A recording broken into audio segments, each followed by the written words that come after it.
पिताजी जोटवाड़ा में रहते हैं और रोडवेज विभाग से एक स्टेट अधिकारी रिटायर्ड हुए हैं। सौभाग्य का समय है। आज से 2 साल पहले ये उड़ीसा और रायपुर बॉर्डर पर एक भागवती हुई थी। उसमें 10-15 लोग गए थे, तो आप वहां पर गए थे और वहां पर इन्होंने मेरे से कंठी ली थी। और जोटवाड़ा में मैं तो यहाँ भागवती में बैठा हुआ हूँ और पूरे जयपुर महानगर से जितने भी कॉल आ रहे हैं वृंदावन भागवत के लिए, जो भी कलेक्शन हो रहा है, इस उम्र में खुद गाड़ी लेकर के उस कार्य में लगे हुए हैं कि महाराज जी तो वहाँ पर भागवत जी कर रहे हैं और वृंदावन की यात्रा की चिंता सबसे ज़्यादा इनको रहती है। एक बार इनकी दीर्घ आयु के लिए जोरदार ताली बजा दी।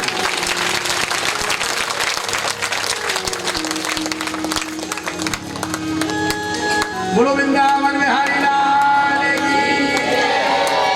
सभी बीच में एक रास्ता छोड़ दें, थोड़ा सा रास्ता क्योंकि कृष्ण की कथा आएगी फिर बाद में डिस्टर्ब हो गया। कुर्सियां सरकारों बहन, पूरा कुर्सियां सरकारों पीछे की जान में चले जाओ, कंधों के पास भले। और काका जी की कुर्सी भी इधर ले आओ तो बढ़िया है, थोड़ा भीड़ और आ जाएगी। ये गद्दा हटवाइए, बोल पाए।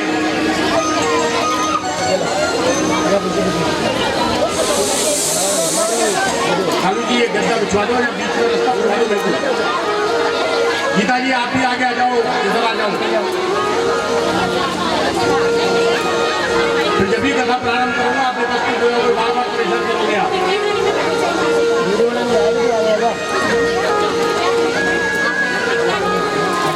आज की जो कथा है एक विशेष कथा आप लोगों के लिए है, सभी महिलाओं के लिए है।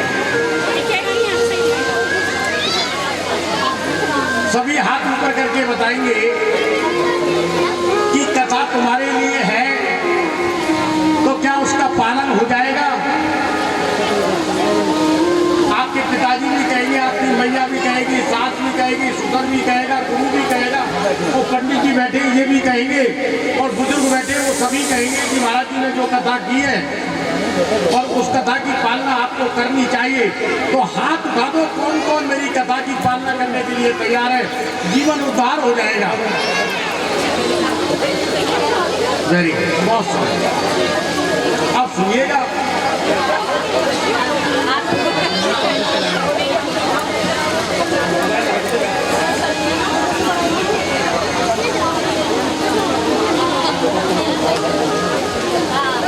एक महाराज जी मेरी तरह भागवत कथा कर रहे थे। माता जी बैठ जाए और भागवत कथा करते करते करते करते करते महाराज जी के मुखारबिंद से निकल गया कि अरे बहुओ, जो बहू है सभी बहू बनी है, ऐसा नहीं है कि एक ही बनी है। अरे बहुओ, तुम अपनी सासों की सेवा किया करो।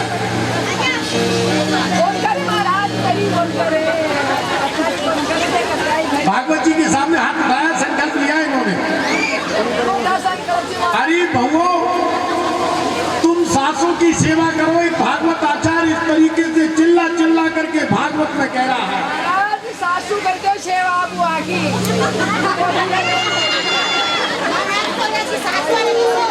जब चिल्ला चिल्ला के कह रहा है, ये तो रुदन खड़ा हो गया। उन्होंने तो संकल्प लिया था। अरे कथा तो सुनो थोड़ा, तब आपको आनंद लगे तो आनंद ले लेना, नहीं लगे तो कोई बात नहीं। अब महाराज सास के बारे में बता रहे हैं और बहुओं से कह रहे हैं कि बेटा, सास जब तुम्हें लाती है तो देवताओं को बनाती है। बात सुनिएगा, कथा को सुनिएगा।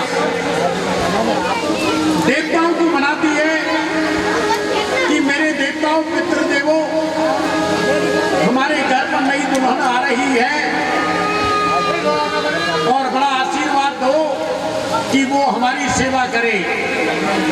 बेटा ये पानी वानी ले जा, तू वहीं पियाएंगे सब, जा सबके हाथ में दिए एक एक करके पियाएंगे, जा। कितनी बढ़िया कथा आ रही है, मैं इनकी सेवा कराना चाहूँ, तुम कथा में देखकर डाल ले।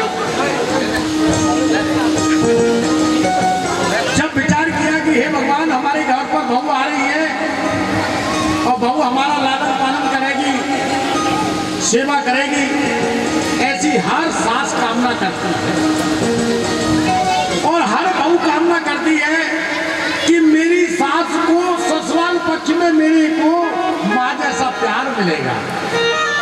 ये बहू भी कल्पना करती है।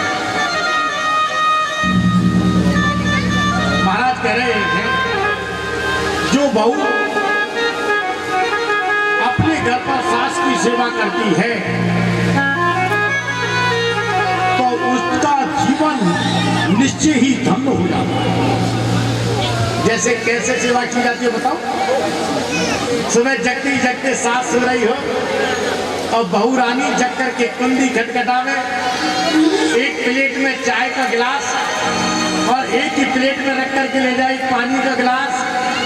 माता जी प्रणाम, माता जी के पैर छुए और एक गिलास जल का दे, माता जी मुंह हाथ धो लो, खुला कर लो, पानी पी लो और चाय पी लो और आशीर्वाद दे दो। उस औरत का जीवन धन्य है, उस औरत का जीवन धन्य है।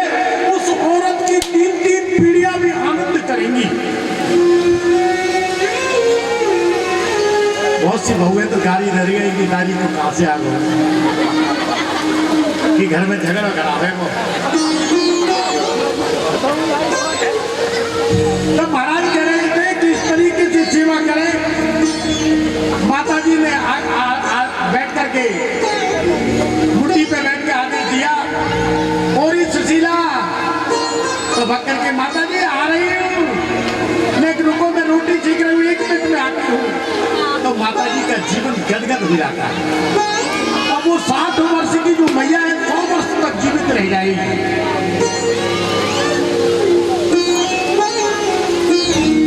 महाराज जी भागवत कथा में बहुओं से कह रहे सासों की सेवा करनी चाहिए, और सासों की सेवा करने से क्या मिलता है? दूधो नहाओ तुमको फलों का आशीर्वाद मिलता है। और सासों के अलावा आपके पड़ोस में कोई बुढ़ापा लिए हुए बुजुर्ग है, औरत हो या आदमी हो, तो आदमी को पिता तिल मान करके उसकी सेवा अवश्य करनी चाहिए। उसी कथा स्थल पर एक औरत कोने में बैठ करके रो रही है। अब रोते रोते मैंने पूछा, बेटा तू, मैं तो सास ससुर की और उनकी बात कर रहा हूँ, सेवा की, तू क्यों रो रही है? बोले महाराज जी मैं न रो रही हूँ, मैं जा घर में 10 वर्ष पहले आई, बात 1 वर्ष पहले मेरी सास मर गई, मैं कौन की सेवा करूंगी? मुझे इस बात का दुख हो रहा है कि आप इतने सुंदर प्रवचन दे रहे हो, मेरे घर पर जिठानी है, महाराज जी आप पूछ लीजिए, जिठानी को मैंने बड़ी बहन करके मान करके सेवा करती हूँ। अब प्रश्न ये होता है कि आपने मुझे ऐसी बात कह दी कि सबको स्वास्थ्य की सेवा करनी चाहिए, तो मैं क्या करूं? मैंने कहा बेटा आज पड़ोस में तुम्हारी सास जैसे अनेकों सास रहती हैं, तू तो उनका ही आशीर्वाद लीजिए। इसी तरीके से पंडाल में काफी औरतें बैठी, सबने सुनी और एक चौधरन भी उस कथा को सुन रही थी, और उधर एक दूसरी चौधरन भी कथा सुन रही थी। और वो दूसरी चौधरन कौन थी? जिसकी सास 11 वर्ष पहले विदा हो चुकी। 7 दिन तक महाराज जी एक ही बात कहते रहे कि पुत्र मंदिर पे नहीं जाए तो बढ़िया, हनुमान चालीसा का पाठ नहीं करे तो भी बढ़िया,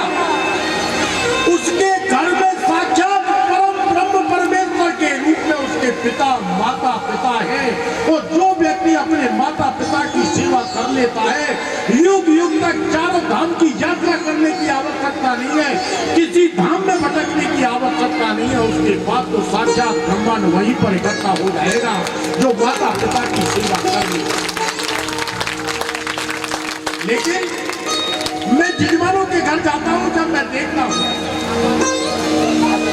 मर्सिडीज गाड़ियां होती है, नौकर चाकर है, और भूल से दादी अपने पोते को आवाज लगाती है, पोता स्कूल जा रहा है, अपने दोस्त से मिलने के लिए जा रहा है। जब भी कहती है दादी सोनू बेटा ले जाकर के पानी ले आना, बोले दादी आपने मुझको टोक दिया, नौकर से नहीं मंगा सकती। ये आज के संस्कार।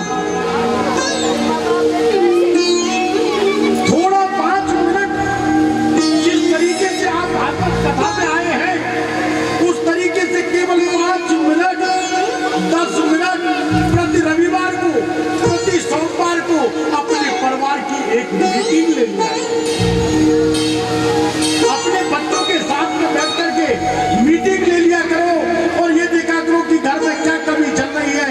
कहीं बेटा अलग तो नहीं जा रहा, बेटी अलग तो नहीं जा रही, कहीं बेटी मोबाइल पर लग करके केवल व्हाट्सएप पे तो नहीं लगी है, वो केवल विज्ञान का काम कर रही है कि नई वैज्ञानिक बन रही है। आज बहुत आवश्यकता है, ऐसी संस्कृति की आवश्यकता है, ऐसे संस्कार की आवश्यकता है। कम से कम आपको 10 मिनट बैठ करके 7 दिन में एक बार अपने परिवार के साथ आपको बैठना चाहिए। देवियों, मुझे विदा में आप 1 रुपया मत देना, मैं नहीं मांगू, मैं भागवत गद्दी पर बैठ करके कह रहा हूं। लेकिन मैं आपसे इतनी भीख मांगता हूं कि आपके हाथ में जितने भी बुजुर्ग रह रहे हैं उनकी सेवा कर लो। और बहुओं से निवेदन कर रहा हूं, अपनी सासों की सेवा में अपना जीवन दान लगा दो, आपका जीवन धन्य हो जाएगा, आपका जीवन धन्य हो जाएगा। मैं आपको बता रहा हूं कि जीवन बार बार नहीं मिलेगा। बाद में ये भागवत की ये पंक्तियां आपको याद आएंगी कि महाराज जी ने मुझसे खूब कहा था, मैं बड़ जवानी के कारण अपनी सास की सेवा नहीं कर पाई।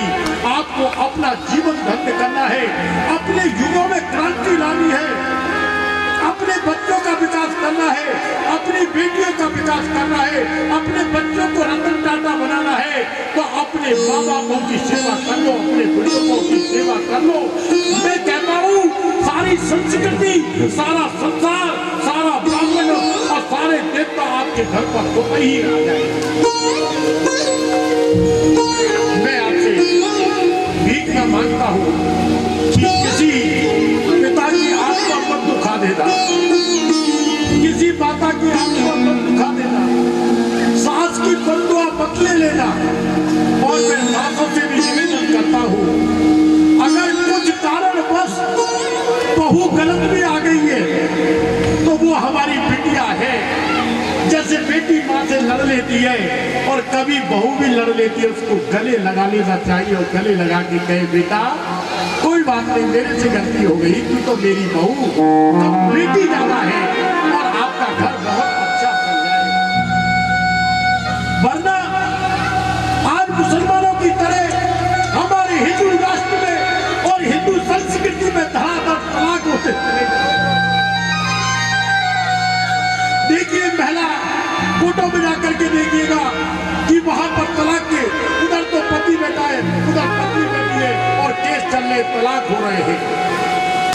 क्या ये भारत की संस्कृति है? अमेरिका, रूस, जापान हमारी संस्कृति को चुरा करके ले जा रहे हैं, हमारी कृष्ण भक्ति को चुरा करके ले जा रहे हैं, हमारी राम भक्ति को ले जा करके चुरा करके ले जा रहे हैं, हमारी तप तपस्या को चुरा करके ले जा रहे हैं। हमको सोचना चाहिए, हमको सोचना चाहिए कि हमें अपनी संस्कृति को जीवित रखने के लिए हमारे परिवार में जितने बुजुर्ग हैं उनकी सेवा में लीन हो जाए। मैं तुम्हें आपसे भीख मांगूं। आज महाराज श्री ने श्रीमद् भागवत कथा में सास बहू का दृष्टांत सुना करके 2 महिलाओं को जागृत कर दिया है। 2 महिलाओं, केवल 2 महिला जागरूक हो गई। वो चौधरन जिसकी 11 वर्ष पहले सास मर गई, अब वो घर जाती है और रात में सोती है और सोने के बाद विचार करती है कि महाराज जी रो रो करके कह रहे थे कि सास की सेवा करो, मैं सास की सेवा कैसे करूं? लेकिन भगवान कि महाराज जी ने ये भी तो कहा था कि मरने के बाद तुम लड्डू जमाते हो, जीते को तुम लड्डू नहीं जमाते हो। तो मैंने तो जीते की सेवा नहीं की, लेकिन वो मर गई है तो क्या मैं उनकी सेवा करने की मरने के बाद सेवा? एक बहू चौधरन अपने सास की सेवा करती है, वो कैसे करती है? वो क्या करती है, जो खेत जोतने वाला जो हल होगा ना, हल की जो लोहे की फाल होती है, उस फाल को उखाड़ लेती है और उखाड़ करके उसको साड़ी पहना देती है, पोशाक पहना देती है और पोशाक पहना करके उसको सर्दी के महीनों में और वो एक आने में भगवान की तरह अपनी सासू मैया मान करके विराजमान कर देती है। अब सुबह जगह देखना, इस कथा को बड़े प्यार से सुनना। जब सुबह जगह तो मैंने कही जैसे ही वो थाली में गिलास लेकर के और जाके ढोक लगा दे और चाय जब पीवे वह सासू भैया को चाय निकाल दे। जब चाय, प्रभु की कृपा कैसी होती है। कुछ दिन बीत गए और उसका दूल्हे देखे कि जाने ये तो जब क्या करे, लेकिन बात क्या चुपके में ना है, क्योंकि दूल्हे बहुत तेज और दुल्हन बहुत सीधी बिचारी। अब वो सासू जी की सेवा करती रहे। अब क्या हुआ, बारिश का समय आ गया। जब बारिश का समय आ गया तो उसने चौधरी ने हल तैयार करना प्रारंभ किया। जब हल तैयार करा तो वहां में तो फाल ही ना। तो चौधरी से पूछे, चौधरी अरे ये फाल कौन ने लिया कि हल्की फाल का पड़ी है? बा लगा कील ठोक करके या फाले सही तरह के लाऊं लात दे। वो तो चौधरी चारों तरफ देखे वहां फाल नहीं मिले। अब बाने देखो आगे में वो तो फाल दुल्हन की तरह सजी हुई पड़ी है। बोले चौधरन ये क्या है? अजी कची ना, ये तो सासू मैया है। बोले क्यों? बोले महाराज जी ने बताई, मैंने जीती जी तक काम है आई, जब से पहले वो सासू जी चली गई कि वो महाराज के आदेश की पालना कर लें दो, मरी हुई सास की सेवा कर लें दो। अब तो वो चौधरी क्रोधित हो गया और चौधरी ने एक कोने में पड़े डंडा को लेने के लिए भगा और अपने जो भाषा बोलते हैं मारवाड़ी राजस्थानी, वो भाषा बोल करके उसको गाली देने लगा। और चौधरी ने क्या किया, वो अपनी सासू जी गोद में ली और सर पड़ करके वो गैला निकल गई भाग। बोले ये चौधरी तो गुस्सा में मारेगा, अब मैं तो अपनी सास से लेके जाऊं। अब वो सास को लेकर के जंगल में चली गई। जब जंगल में चली गई, जब रात हो गई तो उसको होश आया कि कहीं ऐसा नहीं हो कि आगे जाऊं शेर वगैरह आ जाए और मुझे खा जाए। तो गांवों में क्या होता है, पेड़ के नीचे चबूतरा बना देते हैं, तो चबूतरा पे लोग यात्री आकर बैठ जाते हैं, प्याऊ बना देते हैं। तो वहां जंगल में एक चबूतरा मिल गया और एक पेड़ मिल गया। अब चौधरन बड़ी होशियार थी, अब उसने दिमाग लगाया, रात में कोई डकैत आवे तो परेशानी, अरे मैं तो रात जब पेड़ पे ही निकालूंगी। वो सटपट करके सारी से वहां पेड़ पे जाकर चढ़ गई और चढ़ गई और सासू मैया गोदी में ले लिया। तेरी सासू मैया कहा कहूँ मैं, तू देख ले तेरे बेटा है, अब वो सेवा भी ना करन दे, मैं क्या करूं। रात के 2 बज गए और भैया बाप बहू रानी नींद आ गई। जब बहू रानी नींद आ गई तो उधर से अलग से दूसरी जगह से घोड़ों पर सवार होकर, टापुओं में सवार होकर के डकैत लोग आ रहे और एक राजा का बहुत सारा धन लूट करके कुठरियाओं में ला करके हीरा जवाहरात उस पेड़ के नीचे बटिस्ता करने के लिए रख दी। जब बटिस्ता करने के लिए रख दी और वो बहू रानी की तो नींद लगी और सास जी बाके हाथ से छूट करके खरफर करती नीचे वह सोने पर आभूषणों पर आकर के गिरी और चोरों ने कहा पुलिस वाले आगे भगो और घोड़ा लेकर के सारे चोर वहां से चले गए। थोड़ी देर बाद बहू रानी को होश आया। जब बहू रानी को होश आया तो वो देखिए सास आ गई। अब वो तो तड़पे, नीचे उतरी तो देखो सासू रानी तो भैया मोहर असर की सोने पर लगी पड़ी है।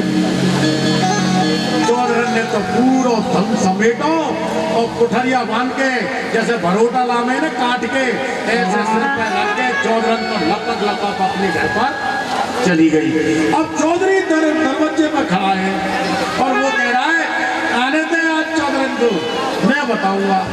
ये हमारे भारतीय संस्कृति है कि कोई औरत कोई बच्ची एक रात घर से बाहर बगैर सूचना दिए रह जाए तो उसके साथ क्या आफत होती है वो आप जाओ। जब चौधरन आई तो चौधरन ने वो अपनी कुठरिया में धूप से वो दिखा दिया और वो देखा ओ ये तो भैया जी काले के आ रही है। जब चौधरन को अंदर लेकर के गया चौधरी ने देखा मोहर असर की सोना चांदी सब आनंद हो गए। किसकी कृपा से हुए? सासू जी की कृपा से। ये तो लोहे की सासू बना के सेवा की, ओरिजिनल सेवा तो जन क्या होगा देखते जाओ। जो सेवा नहीं करता उसका क्या होगा। अब तो साहब चौधरन कोठी बना रही है, कोठी बना ली है, कार ले आई है, घोड़ा ले आई है, हर बढ़िया बढ़िया मारवाड़ी ड्रेस बनवा रही है और सुंदर सुंदर कपड़े पहन करके रोजाना कार से दर्शन करने के लिए जाए।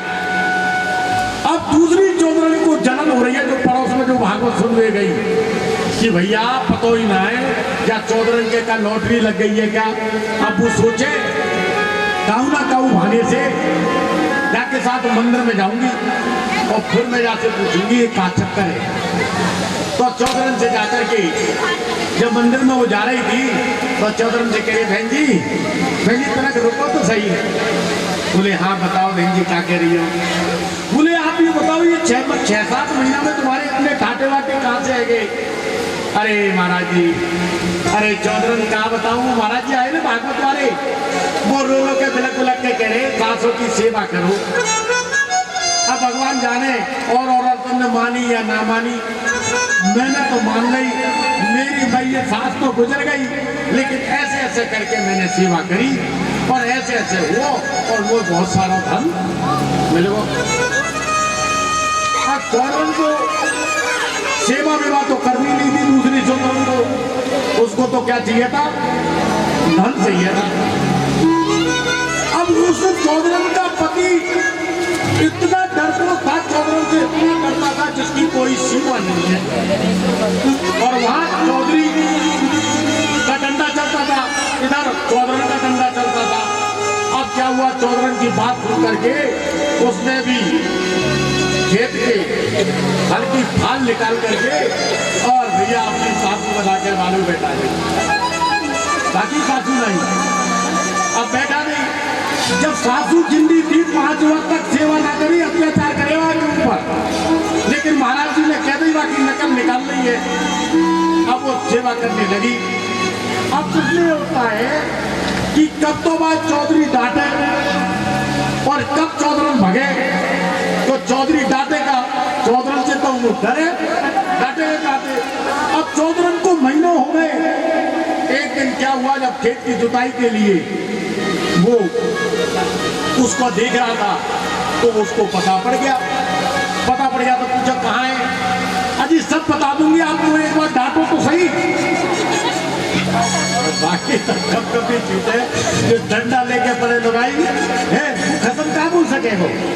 ऐसी एक आध और होंगी यहाँ पे, बड़ी खुश रही होंगी कि महाराज हमारी बड़ाई कर रहे हैं। देवियों अब होता क्या है कि वो चौधरन को ना तो वो डांटे और ना वो भगे। आखिरकार कैसे भी उसने हाथ जोड़ के कहीं वो डांट दो तो मेरा पूरा सोन में न रोए।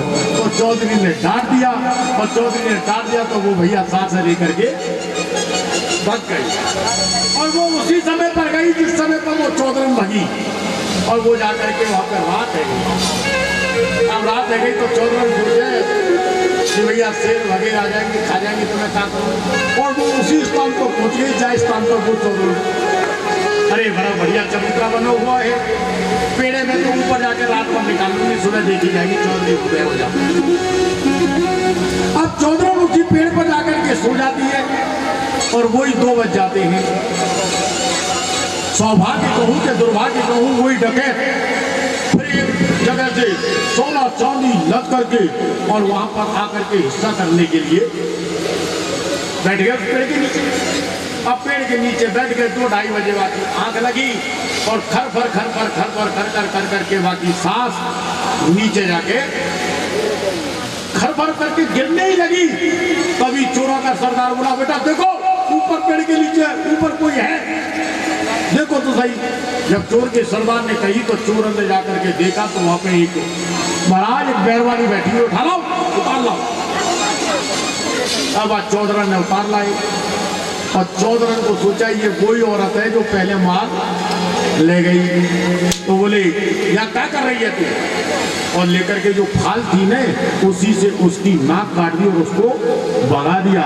और वो गांव में गई और उस चौधरन की नाक कट गई। किसकी नाक कटी? उस बहू की नाक कटी जो माता की सास की नकल करके सेवा करना चाहती है और सेवा नहीं करना चाहती है और मेवा लेना चाहती है, केवल चाबी लेना चाहती है। उन बहुओं का कभी उद्धार नहीं हो सकता, क्योंकि उन बहुओं से मैं कह रहा हूं, आह्वान कर रहा हूं, आने वाला दिन है, तुम्हें भी किसी दिन सास बनने वाली हो। जैसे तुम्हारे बेटे और बेटी देखेंगे वैसे ही तुम्हारे बर्ताव होंगे। और तुमसे भी किसी दिन बेटा पूछेगा, अम्मा मम्मी मैंने भी कभी दादी की सेवा की क्या? इसलिए आपसे मेरा निवेदन है कि बहुओं से निवेदन है कि अपनी सासों को अपनी माँ मान करके सेवा करें। और सासों से निवेदन है कि अपनी बहू को दहलू गाय समझ करके उसको पालते हुए दुलारते हुए जीवन को निकालें। बोलो वृंदावन बिहारी लाल की जय जय श्री राधे। जिनकी सास जिंदी है वो कौन कौन सी देवी है? भागवत प्रेमी देवी हाथ उठा ले, कल से पैर छूना चालू करूंगी।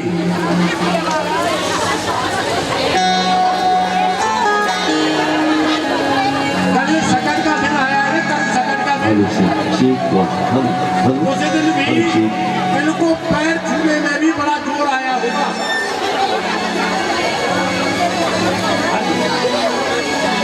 बोल वृंदावन में हरिलाल की।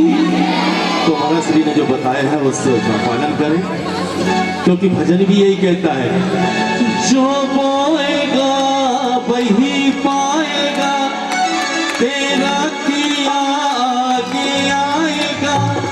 सुख दुख है क्या फल कर्मों का, जैसी करनी वैसी भरनी, जैसी करनी वैसी भरनी, जैसी करनी वैसी भरनी, जैसी करनी वैसी भरनी।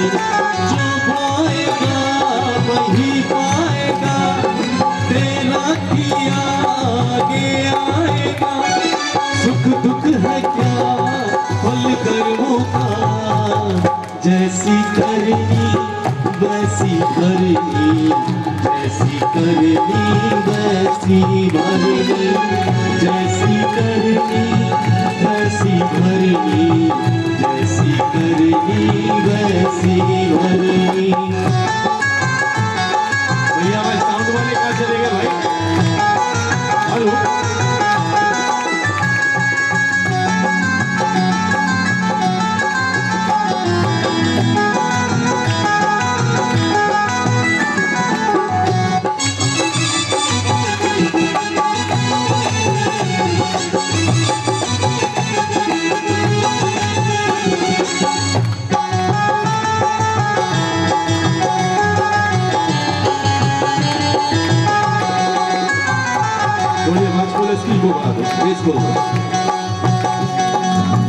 सबसे बड़ी पूजा है माता पिता की सेवा, सबसे बड़ी पूजा है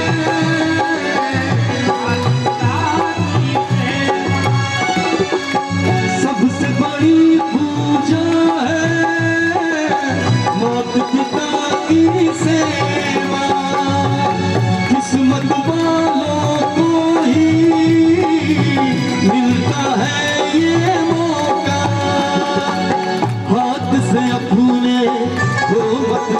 देना मौका ये खिदमत का।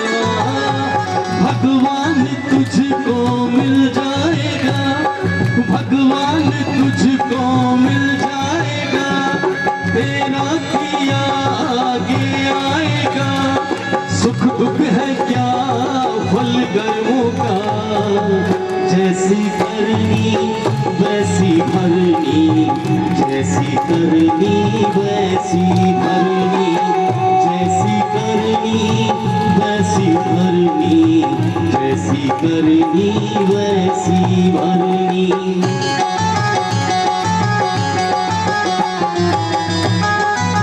जय हो।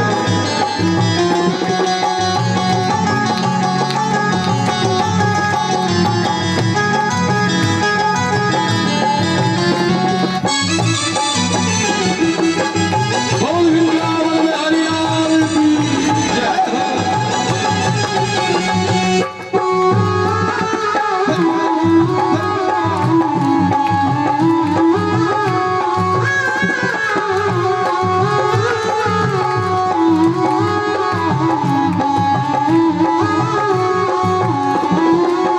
चाहे न पूजे मूरत, चाहे न तीरथ जाए,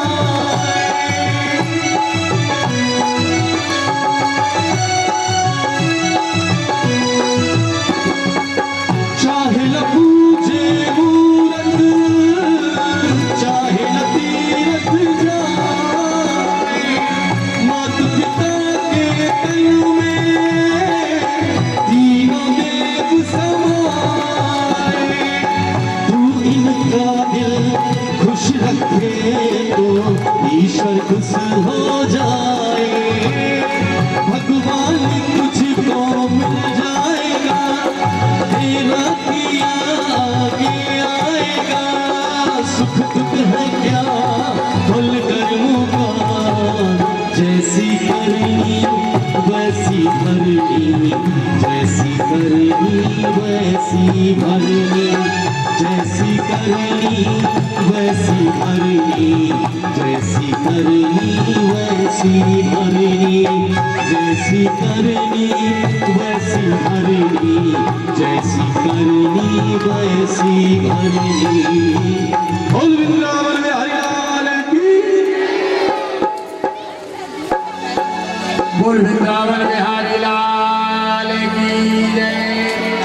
जय जय श्री राधे श्याम।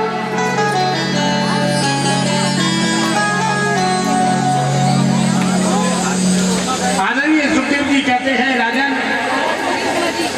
जब जब सृष्टि पर पापाचार हुआ है तब तक प्रभु वंदनीय का अवतार हुआ है।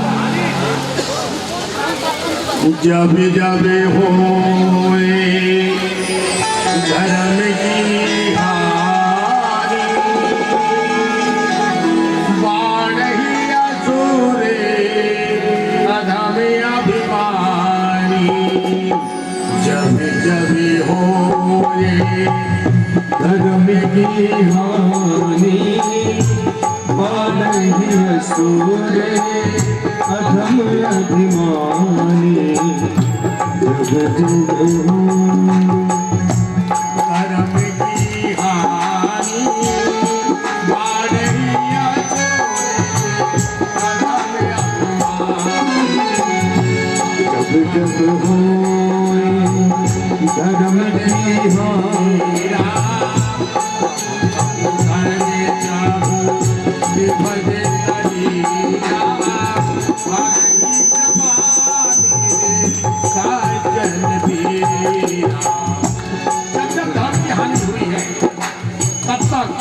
मेरे प्रभु वंदनीय प्रभुओं का अवतार हुआ है। 24 अवतार हुए हैं, उनमें 2 अवतार ऐसे हैं जो पारिवारिक जीवन में संसार रूपी माया के रूप में रहकर के राम और कृष्ण का जो अवतार है वो हमारे जीवन में रहकर के हमारा भला करने के लिए अवतरित हुए। बोलो वृंदावन बिहारी लाल की जय। जय जय श्री राधे। ये देवियां और श्रद्धा थोड़ा सा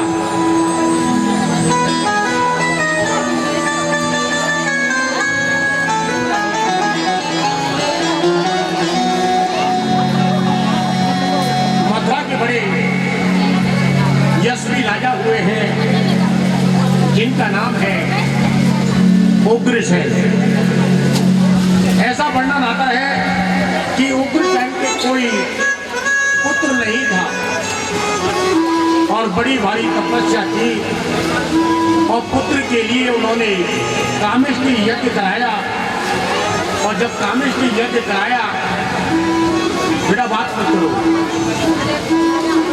बैठ जाओ। जब कामिष्टि यज्ञ कराया तो उग्रसेन की जो पत्नी है वो गर्भवती हुई। एक बार क्या हुआ, बड़े ध्यान से सुनना। एक बार क्या हुआ, उग्रसेन की जो पत्नी है वो अपनी सहेलियों के साथ वन में घूमने के लिए चली गई। गर्भवती माताएं विशेष ध्यान दें, जो गर्भवती माताएं होती हैं उनको बार बार अपने पियर में नहीं जाना चाहिए। अगर पियर में जाए तो डिलीवरी वहीं कराया है, कोई बात नहीं है। लेकिन गर्भवती माताओं को बार बार पियर नहीं जाना चाहिए। चौराहे चौकों को नहीं नापना चाहिए। लेकिन माताएं नहीं मानती। मैं भागवत गति से बता रहा हूं, बहुत महत्वपूर्ण बात बता रहा हूं। गर्भवती माता को जब गर्भधारण हो जाता है, ये पता पड़ जाता है कि मैं गर्भवती हूं, उसी दिन से नारायण का जाप करना चालू कर दे। टीवी पे बैठकर भागवत सुनना चालू करे, सत्यनारायण की कथा सुने, शिव पुराण सुने और जो भी पाठ सुन सकते उसको पुनः सुने। लेकिन इधर उधर बाजार जाना, फलानी जगह जाना, मौसी की लड़के की शादी है, ताई के लड़के की शादी है, सबको भूल जाना चाहिए। ये कथा बता रही है, मैं नहीं बता रहा। आदरणीय सुखदेव जी कहते हैं कि हे राजन, जो गर्भवती माता है अगर वो घर पर शांति से पूरकर बैठ करके भगवान का स्मरण करेंगी तो होने वाला पुत्र भी बड़ा होनहार होगा। नहीं तो क्या होगा देख लीजिए आप। आज वो सहेलियों के साथ में गर्भवती होते हुए भी उग्रसेन की पुत्री है, वो वन में घूमने के लिए चली गई है। बेटा भैया बंद कर दी चला। बोलो वृंदावन में हरि लाल की। जब ये कथा बंद करने की जब होगी भाई बेटा शांत बैठा थोड़ा सा अनुशासन में रहो प्लीज। जब उग्रसेन की पुत्री जब जंगल में गई और जंगल में देखा वन में घूम रही थी और घूमते घूमते वो गर्भवती घूम रही थी तो ऊपर से एक डोमिल नाम का राक्षस है वो निकल के जा रहा है और गर्भवती माता को पता नहीं है कि ऊपर से जो राक्षस जा रहा है उसकी परछाई मेरे ऊपर पड़ चुकी है। इसका मतलब गर्भ पर असर पड़ चुका है। जब उस कन्या के जो पुत्र हुआ वो कोई और नहीं हुआ महाराज, वही कंस हुआ। तो मैं सभी गर्भवती महिलाओं से निवेदन करूंगा कि आपको सुंदर पुत्र की प्राप्ति करनी है तो कभी चाचा के, कभी ताऊ के, कभी बाजार, कभी वहां 3 महीने का जब गर्भ हो जाए तो औरतों को घर से बहुत कम निकलना चाहिए। ये मैं बना के नहीं कह रहा हूं, भागवत जी में लिखा हुआ है। किसी भी संत से पूछ लेना, किसी महाराज से पूछ लेना, वो बता देंगे। लेकिन ब्राह्मणों ने कहा जिस बालक ने जन्म लिया वो तो साक्षात कंस है और कंस का जन्म हुआ क्योंकि धूमिल जो राक्षस है उसकी परछाई पड़ने के बाद ये बात हुई है। लेकिन ब्राह्मणों ने कहा हे राजन, ये बालक है जो आपके यहाँ जन्म ले रहा है, ये वंश को बर्बाद कर देगा। इसलिए उग्रसेन जी ने संतों की और महात्मा की और गुरुओं की बात मान करके लता पताओं में लपेट करके और यमुना महारानी में बहा दिया। देखिए प्रभु की लीला कहाँ होती है। जो कंस जन्म ले रहा है, कंस को बचपन से ही कैसी परेशानी हो रही है, लेकिन उसका आगमन नहीं किया। आज लता पताओं में लपेट करके उसके बहा दिया है, परंतु वासुदेव जी के पिता सूरसेन यमुना में भजन कर रहे थे, यमुना महारानी के किनारे पर भजन कर रहे थे। जब वहां सूरसेन जी भजन कर रहे थे तो यमुना की किलोरों में एक बच्चे की आवाज आ रही है और बच्चा काँव काँव करके रो रहा है। तो सूरसेन जी ने उस बच्चे को अपनी गोद में लिया और विचार करने लगे, देखो इसमें बच्चा तैरता हुआ जा रहा है, ना जाने किसने छोड़ दिया है। और अपने पत्नी से बोले, अब तो केवल वासुदेव हमारा बेटा था और विधाता ने हमें तो एक दूसरा और दे दिया कि 2 बेटे आ गए हमारे घर पर। देखो प्रभु की लीला क्या होती है। आदरणीय सुखदेव जी कहते हैं, राजन कंस वासुदेव जी के यहाँ और सूरसेन जी के यहाँ पर पल रहा था। उग्रसेन जी ने कंस के बाद 4 पुत्र और हुए और इधर कंस को नारद जी ने बताया और समझाया कि बोले लाला तुम पतो आप जहाँ पल रहे हो इनके पुत्र नहीं हो। उन्होंने पूरी कथा नारद जी जहाँ जाए वहाँ उतारना हो, ऐसा हो ही नहीं सकता। नारदों देव दर्शन हो, देवता के दर्शन हो गए। अब नारद जी ने बताया कि आपको पता है कि आप किसके पुत्र हो, आपको तो वहां से लेकर के आए हैं और आप तो उनके पुत्र हो। अब तो क्या होता है कि कंस को नारद जी की सुनी हुई बात याद आई और रातों रात 12 बजे वो घर से निकल करके चले गए और जाकर के भोले भंडारी की तपस्या करते हैं। जब बहुत दिनों तक भोले भंडारी की महाकाल शिव की तपस्या की तो कंस को वरदान दिया कि आप मुझसे कुछ मांगिएगा। बोले महाराज मुझे ऐसा वरदान दो मैं किसी के बस में नहीं आऊं और मैं मर नहीं पाऊं। और आप सोचने लगे धन संपदा सब मांगो तो मैं दे दूं, लेकिन आपने भी क्या मांगा? बोले मैं आपको कुबेर का खजाना दे देता हूं। बोले ठीक है महाराज, लेकिन मुझे ऐसी शक्ति तो दे दो जो शक्ति मेरे साथ रहे जब तक मैं जीवित रहूं, और शक्ति नष्ट हो जाए तो मैं भी हो जाऊंगा तो चल जाए। तो उन्होंने एक धनुष बाण दिया और धनुष बाण लेकर के वो अपनी नगरी में आ गए और नगर में आकर के उन्होंने क्या किया? अदासुर, वक्तासुर, मुहमासुर, अरिष्टासुर, केसी, दहनकासुर और बड़े बड़े राक्षसों को लेकर के एक बहुत बड़ी सेना बना ली है और उसमें राक्षसों को शामिल कर लिया और मथुरा पर चढ़ाई कर दी है। और मथुरा पर चढ़ाई करके और उसका वो शासक बन गया है कंस, राजा। और राजा बनने के बाद उसने आदेश दिया कि ये जो पंडित लोग हैं, ये पंडित हैं जो यज्ञ करा रहे हैं, इनके यज्ञ वज्ञ सब बंद कर दो, इनको सबको काल कोठरी में डाल दो, इनकी सब पंडागिरी खत्म करो। और ये पंडित कुछ नहीं है। अगर ये पंडित हमारे राज्य के नियम के अनुसार पूजा पाठ करा सके, यज्ञ करा सके, तब तो इनको छूट है, वरना इनको सबको कारागार में डाल। और मेरी नगरी में कोई भी यज्ञ नहीं होगा।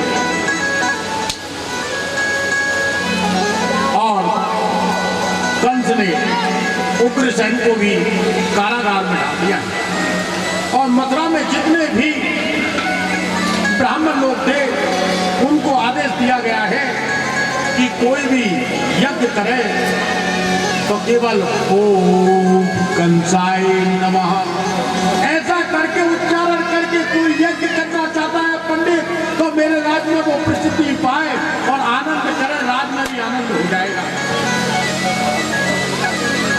लेकिन प्रभु की लीला ब्राह्मण कहाँ मानने वाले। कभी ब्राह्मणों को सताया, उनके यज्ञ थे उनको ध्वस्त किया है, यज्ञों को खत्म किया है। और कंस के मन में जब बहुत समय बीत गया तो उनके मन में एक विचार आया, बोले और कुछ करूं या ना करूं, एक भला काम तो कर जाऊं। ध्यान से सुनिएगा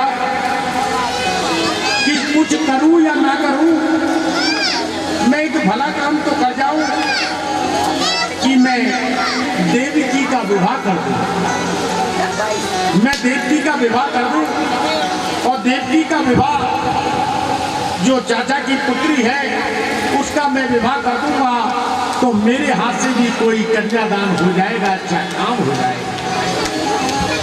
आज कंस के मन में ये विचार आए, तीनों लोगों के स्वामी देवगण संत लोग हंस रहे हैं और हंस करके कह रहे हैं कि देखो एक राक्षस प्रवृत्ति का आदमी, ब्राह्मणों का अपमान करने वाला आदमी, संतों की सेवा नहीं करने वाला आदमी, संतों का अपमान करने वाला आदमी, राक्षस प्रवृत्ति को अपनाने वाला आदमी, मीट मदिरा का सेवन करने वाला आदमी आज कन्या का विवाह करा रहा है। देवता गणों को रहा नहीं गया और जैसे ही शादी हुई और शादी होने के बाद कंस ने अपनी बहन देवकी को वासुदेव के साथ में रथ में बिठाया और रथ में बिठाया, जैसे ही देवता गणों को रहा नहीं रह गया और गगन मंडल से आकाशवाणी हुई, कंस जिस देवकी की शादी करके तू विदा कर रहा है, इसका अष्टम पुत्र तेरा काल होगा, तेरा सर्वनाश होगा।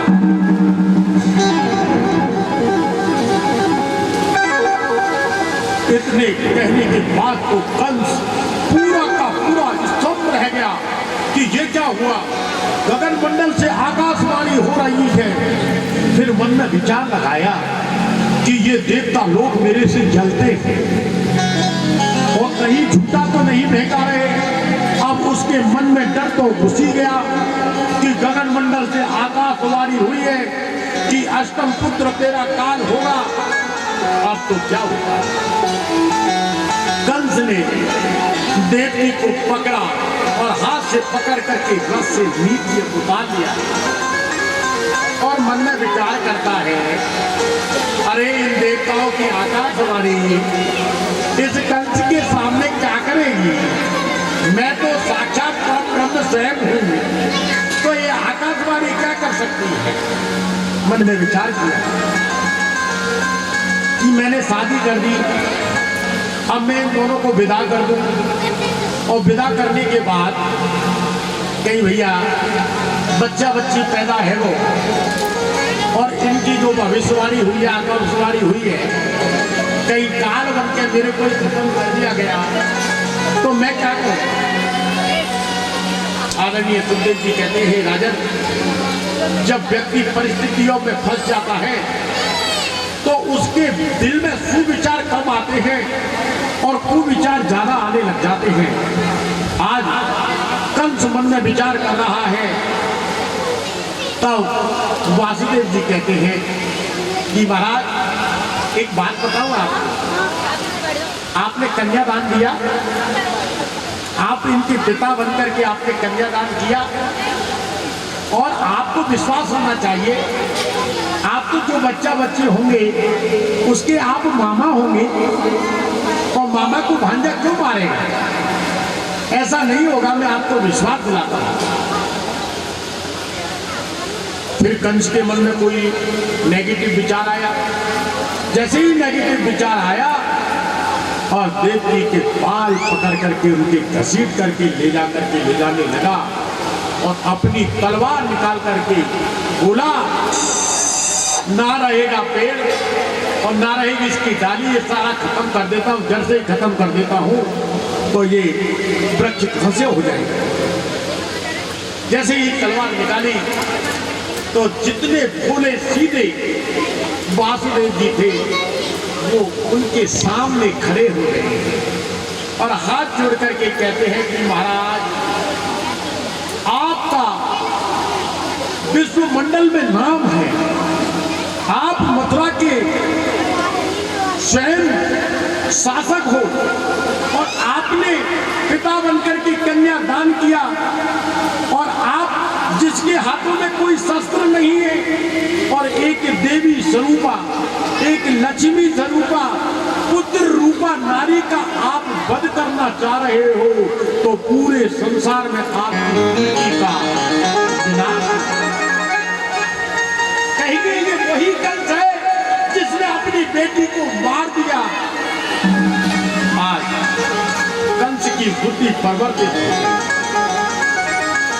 और बालदेव जी के कहने के साथ ही उन्होंने हाथ जोड़ करके कहा कि महाराज आप में हथकड़ियों में, कारागार में, कठोर से कठोर कारागार में डाल दो, और जो भी पुत्र पुत्री होगा वो हम आपको बता देंगे, आपको सौंप देंगे, लेकिन आप अपनी जो कन्यादान की हुई बच्ची को मत मारिए। आज कंस ने उनकी बात मान ली और देवकी और वासुदेव को लेकर के कठोर कारागार में हथकड़ियों से जकड़ करके बंधवा दिया गया। बोलो वृंदावन बिहारी लाल की जय, जय जय श्री राधे। थोड़ा मेरा ध्यान से सुन लीजिएगा। कृष्ण जन्म महोत्सव, जब कृष्ण का जन्म हो जाएगा, भगवान की पूजा हो जाएगी। पूजा होने के बाद 15-20 मिनट आपको यहीं पर बैठना है। आपको बधाई बटेगी। ये आपके लिए लोग आए बधाई बांटने के लिए।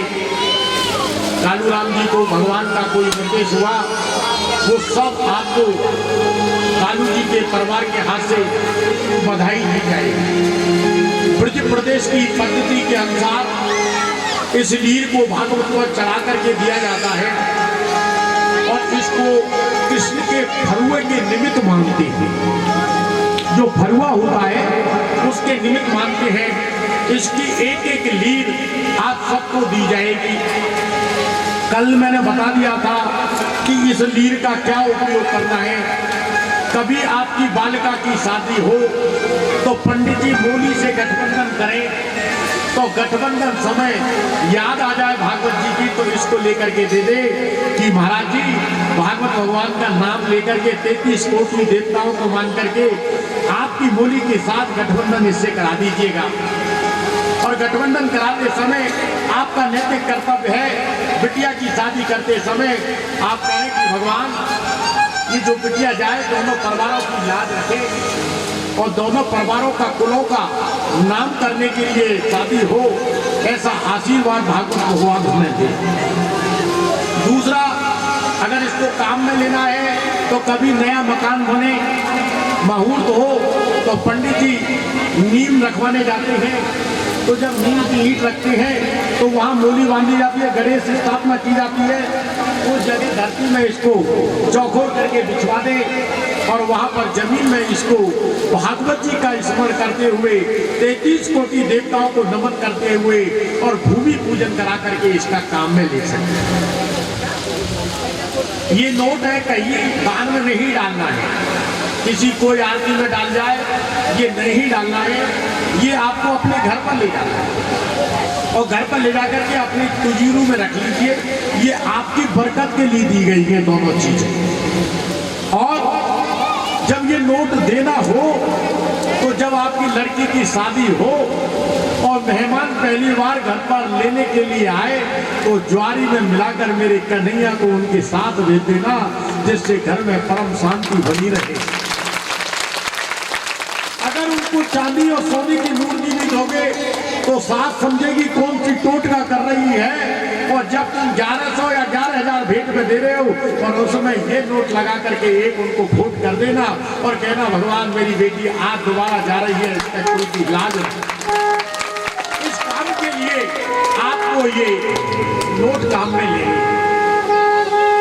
आपको एक पर्ची और मिलेगी। इस पर्ची में भागवत जी की कृपा से किसी को टीवी दिया जाएगा, किसी को फ्री दिया जाएगा, सही जी सुन रहे हो क्या? किसी को मोटरसाइकिल दी जाएगी और आपको जीवन भर याद आएगी कि महाराज जी ने कैसी भागवत करी, आनंद आ गया। तो एक एक पर्ची वो भाई कालू जी देंगे और जो आपके भाग्य में लॉटरी खुलोगी और गोविंद की कृपा से आनंद लेना। बोलो वृंदावन बिहारी लाल की।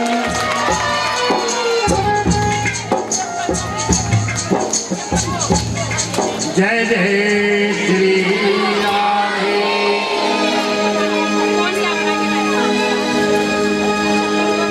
बोले बांके बिहारी लाल की जय। अब कंस सोच रहा है कब तो लल्लू हो गए हो,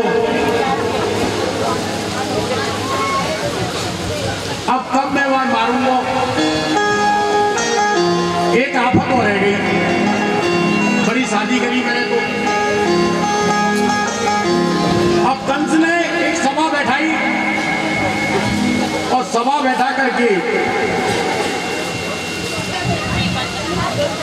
देवकी के कारागृह के सामने 20,000 सैनिक लगा दिए और बोले कि जो भी बालक इनके गर्भ से हो उसे मुझे लाकर के दिया जाए।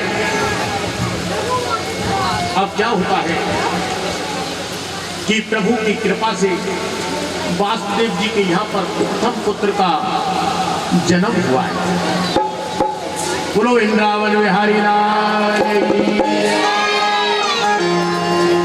और उसका नाम रखा है कीर्तिमान। कंस ने उसको लिया एक बार और उसे छोड़ दिया। फिर वो आकाशवाणी सुनाई दी, बोले अष्टम पुत्र की कहा, पता नहीं क्या मिला, यही 8वां पुत्र हो। गिनती उल्टी चल रही हो तो मुझे क्या पता। इसलिए उसे लेकर के धड़ाम से उसे मार दिया। कंस ने पहले पुत्र भांजे का वध कर दिया। देवकी के दूसरा पुत्र हुआ, दूसरे पुत्र को भी कंस ने मार दिया।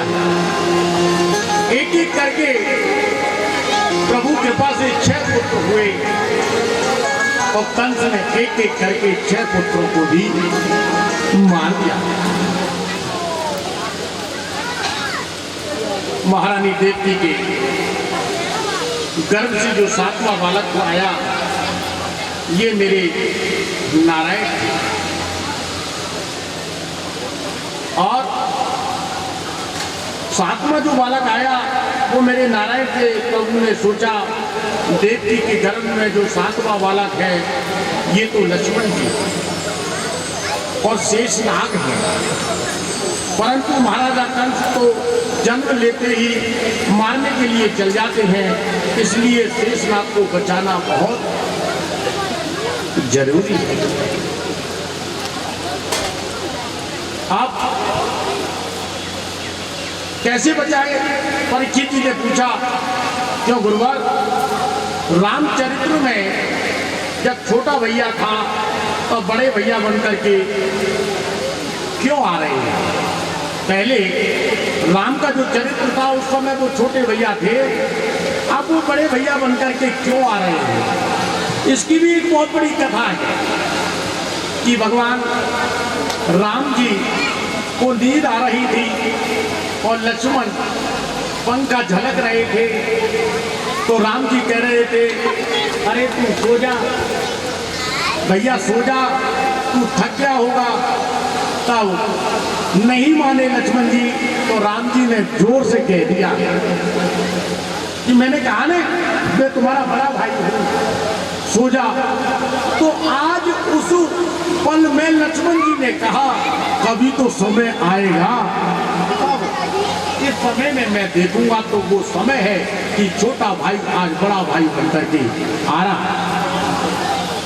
भगवान राम जब 14 वर्ष के वनवास में गए थे तो ये प्रसंग जब उस समय हुआ था और उस समय लक्ष्मण ने राम की बहुत सेवा की थी।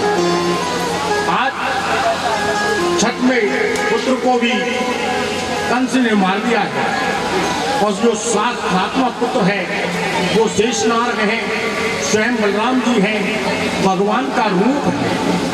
तो योग माया ने अपनी सारी शक्तियों को अपने बस में ले लिया है और बस में ले लिया है और देव की माता से गर्भ से निकल करके रोहिणी के गर्भ में स्थापित कर दिया है और स्थापित कर दिया उसके गर्भ में और गोकुल में उस बालक ने जन्म ले लिया है। इसलिए वो माता का पुत्र हो गया है, 2 माताओं का पुत्र हो गया है। आज कंस ने देखा कि 6वां तो हो गया, 7वां भी आ रहा है। जब 7वें पुत्र की बात हुई तो सैनिकों से पूछा गया कि भाई क्या हुआ, तो वहां पर कह दिया गया कि 7वां पुत्र तो गर्भ में ही नष्ट हो गया। कंस हंसते हुए कहता है चलो आफत कटी कि मेरे को वो मारना पड़ता, वो मर गया, बढ़िया रहा। जब 8वें बालक आने वाला था तो माता देवती के गर्भ में 8वां बालक आ रहा है। वो कौन है? मेरे साक्षात गोपाल है, मेरे गोविंद है, मेरे गोपाल है, पीताम्बरधारी है, बाल कृष्ण कन्हैया है, जिसके पीछे सारी दुनिया पागल हो रही है। हम भी पागल हो रहे हैं और आप भी पागल हो रहे हैं। वो बाके बिहारी का आज प्रादुर्भाव होने वाला है। बोलो वृंदावन बिहारी लाल।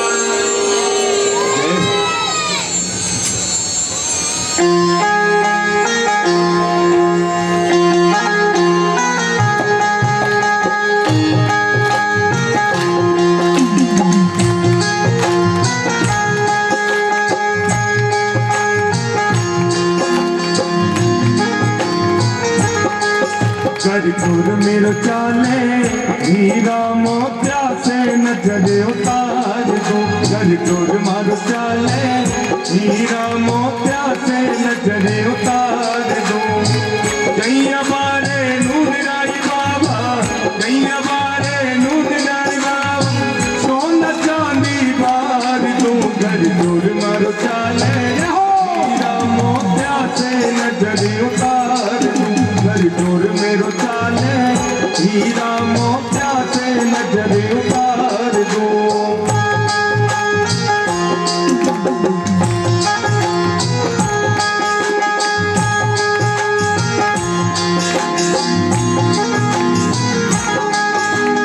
प्यारा प्यारा श्याम धनी का खूब सजा कर बार रे। प्यारा प्यारा श्याम धनी का खूब सजा दरबार रे। सोना सोना चांद सदूल्हा बड़ बैठा सरकार रे। सोना सोना चांद सदूल्हा बड़ बैठा सरकार रे। काली की लगा बड़ताई, काली की लगा बड़ताई, सूरज नीचे उतार दूं। गजपुर मारो चाले हीरा मोतिया से नजर उतार दो। गजपुर मेरे चाले हीरा मोतिया से नजर उतार दो।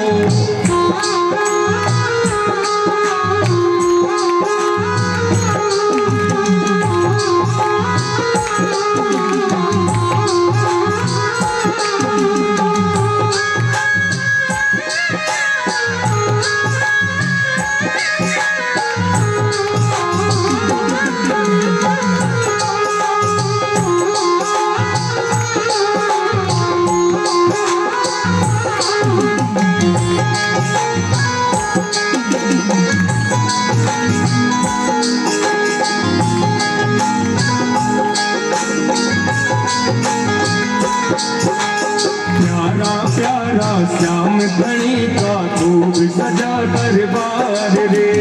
प्यारा प्यारा श्याम धनी का खूब सजा दरबार रे सोना सोना चांद सतूला बन बैठा सरकार रे सोना सोना चांद सतूला बन बैठा सरकार रे आसमान का तारा दौड़ूं आसमान का तारा दौड़ूं मोर मुकुट पे डाक डूंगर चुरमर चले हीरा मोटा से नजर उतार कर चुरमर चले हीरा मोटा से नजर उतार दो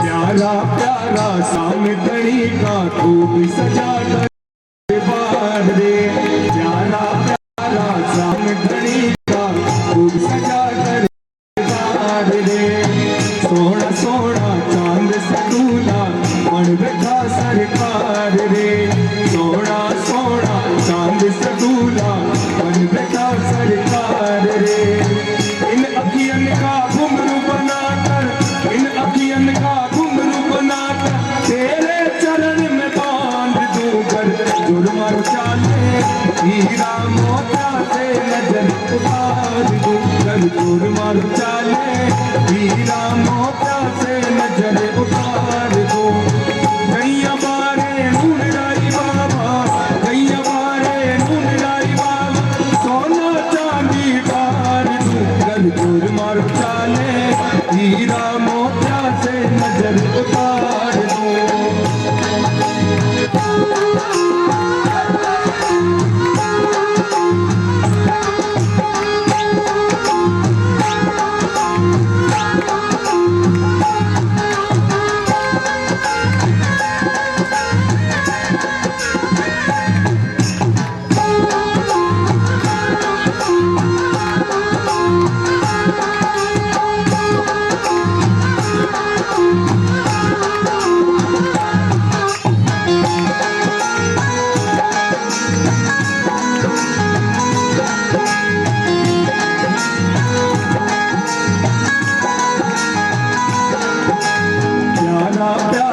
श्याम धनी का खूब सजा दरबार रे प्यारा प्यारा श्याम धनी का खूब सजा दरबार रे सोना सोना चांद सतूला मन बैठा सरकार रे सोना सोना चांद सतूला मन बैठा सरकार रे चांद और सूरज की लाली रे चांद और सूरज की लाली लाली लगाए चुरमर चाले हीरा मोटा से नजर उतार दूंगर चुरमर चाले हीरा मोटा से नजर उतार दो गैया बारे नूर लाई बाबा गैया बारे नूर लाई बाबा सोना चांदी बार दूंगर चुरमर चाले हीरा मोटा से नजर उतार दूंगर चुरमर चाले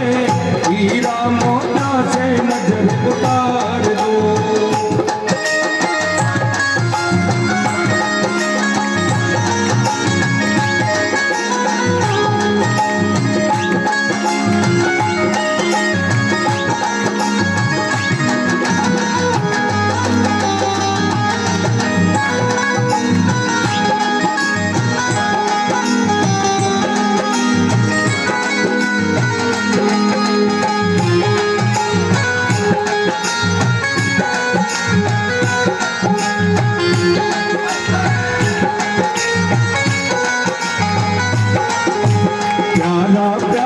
श्याम धनी खूब सजा दरबार